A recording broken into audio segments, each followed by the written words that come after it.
नमस्ते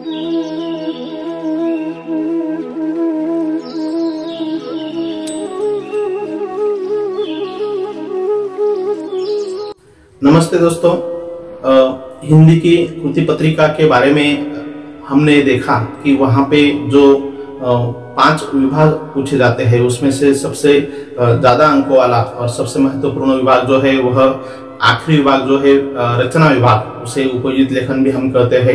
उसमें 5वां सवाल पूछा जाता है। 5वां अ, आ और ई ऐसे 3 उप प्रश्न होते हैं। तो उसमें आ जो सवाल है 5वां आ, उसमें पहला वृत्तांत लेखन और उसे अथवा के तौर पर हमें कहानी लेखन पूछा जाता है। तो दोस्तों आज यहाँ पर 5 अंकों के लिए हमें एक तो वृत्तांत लिखना है, नहीं तो फिर कहानी लेखन करना है। तो आज हमें कहानी लेखन किस तरीके से करते हैं, किस तरीके से उस पर सवाल पूछा जाता है, वहाँ पे मुद्दों की सहायता से हमें कहानी लेखन करने के लिए कहा जाता है, उसे उचित शीर्षक देने के लिए कहा जाता है और कहानी के आखिर में सीख भी लिखने के लिए कहा जाता है। या तो मुद्दे दिए जाते हैं, नहीं तो फिर 2-3 शब्द भी हमें दिए जाते हैं और उनकी सहायता से भी कहानी लेखन करने के लिए कहा जाता है। तो चलिए दोस्तों, आज हम यहाँ पर देखते हैं कहानी लेखन किस तरीके से करते हैं। तो चलिए देखते हैं कहानी लेखन। कृति पत्रिका में विभाग 5 रचना विभाग उपयुक्त लेखन 26 अंकों के लिए पूछा जाता है और उसमें 5वां आ सवाल जो है उसमें वृत्तांत लेखन को कहानी लेखन दिया जाता है अथवा में।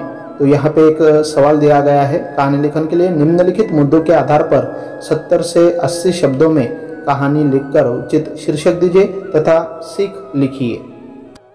यहाँ पर मुद्दे दिए हैं। एक गांव, पीने के पानी की समस्या, दूर दूर से पानी लाना, सभी लोग परेशान, सभा का आयोजन, मिलकर श्रमदान का निर्णय, दूसरे दिन से केवल एक आदमी, काम में जुटना, धीरे धीरे एक एक का आना, सारा गांव श्रमदान में, गांव के तालाब की सफाई, कीचड़ प्लास्टिक निकालना, बरसात में तालाब का स्वच्छ पानी से भरना। तो इन दिए गए मुद्दों की सहायता से हमें इस कहानी को लिखना है। सबसे पहले हमें इसे उचित शीर्षक देना है, उसके बाद 3 या 4 परिच्छेद में हमें इसका लेखन करना है और आखिर में हमें इस कहानी की सीख भी लिखनी है। यह सवाल हमें वृत्तांत लेखन के लिए अथवा दिया जाता है 5 अंकों के लिए। तो यहाँ पर एक नमूना हम देखते हैं कि किस तरीके से कहानी लेखन करना चाहिए। यहाँ पे एक सवाल दिया गया है, मुद्दे इस तरीके से दिए हैं। एक सुंदर वन, इंद्र का आगमन, वन का सौंदर्य देखना, सूखे पेड़ पर तोते को देखना, सवाल पूछना, तोते का जवाब, इंद्र का वरदान और सीख। तो इन मुद्दों की सहायता से हम यहाँ पे उचित शीर्षक दे सकते हैं, सच्चा मित्र अथवा कृतज्ञता। शीर्षक के लिए हमें 1 अंक मिलने वाला है, इसलिए दिए गए मुद्दों की सहायता से हमें उचित शीर्षक देना है और उस शीर्षक की सहायता से उन मुद्दों को हमें कहानी में रूपांतरित करना है।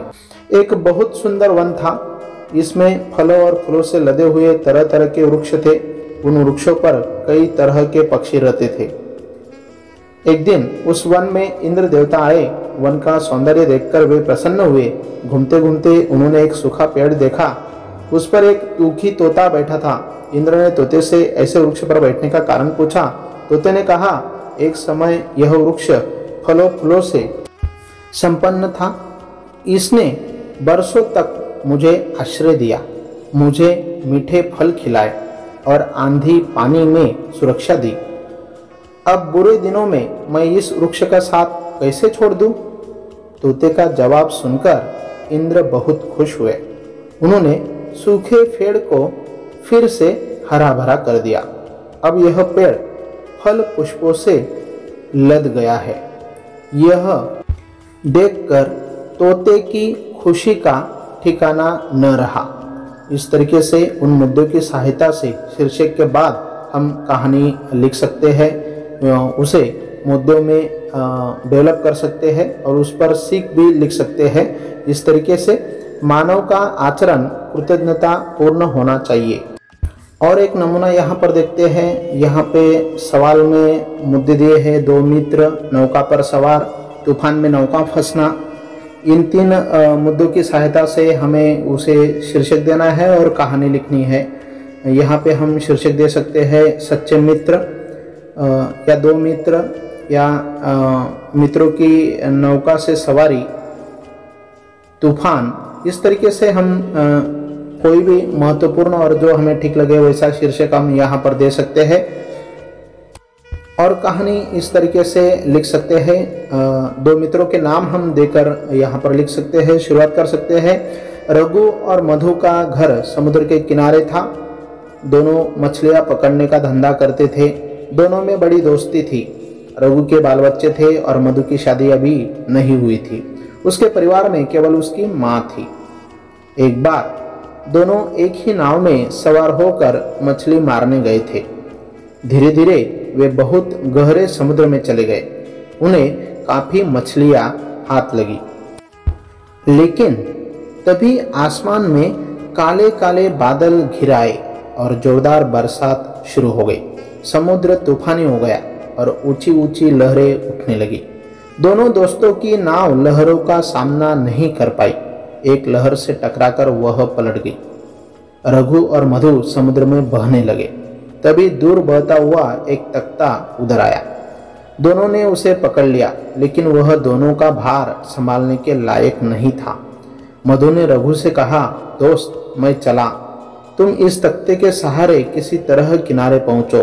तुम्हारे बाल बच्चे हैं, मैं ठहरा अकेला, पर दोस्त मेरी माँ की जिम्मेदारी अब तुम पर रही। यह कहकर मधु ने तख्ता छोड़ दिया और समुद्र के अथाह जल में वह समा गया। रघु तख्ते के सहारे किसी तरह समुद्र के किनारे पहुंचने में सफल हो गया। तो इस तरीके से इन मुद्दों की सहायता से हम काल्पनिक तौर पर यहाँ पे कहानी लिख सकते हैं। इसी तरह हमने जो सवाल देखा था, यही कहानी लेखन। निम्नलिखित मुद्दों के आधार पर 70 से 80 शब्दों में कहानी लिखकर उचित शीर्षक दीजिए तथा उसके लिए सीख लिखिए। इन मुद्दों की सहायता से जो अभी यहाँ पे मुद्दे दिए गए हैं, उन मुद्दों की सहायता से उसे उचित शीर्षक देकर तुम्हें कहानी लेखन करना है। इस वीडियो की सहायता से आपको कहानी किस तरीके से लिखनी चाहिए, उस पर शीर्षक और मुद्दों की सहायता से किस तरीके से कहानी लेखन करना चाहिए और उसी किस तरीके से लिखनी चाहिए आप लोगों की समझ में आ गया होगा। तो इसी की सहायता से इस सवाल पर आप लोगों को अभी कहानी लेखन करना है। यदि आप लोगों को यह वीडियो अच्छा लगा होगा तो जरूर इसे लाइक कीजिए, अपने दोस्तों तक शेयर कीजिए और मेरे YouTube चैनल को सब्सक्राइब कीजिए। धन्यवाद।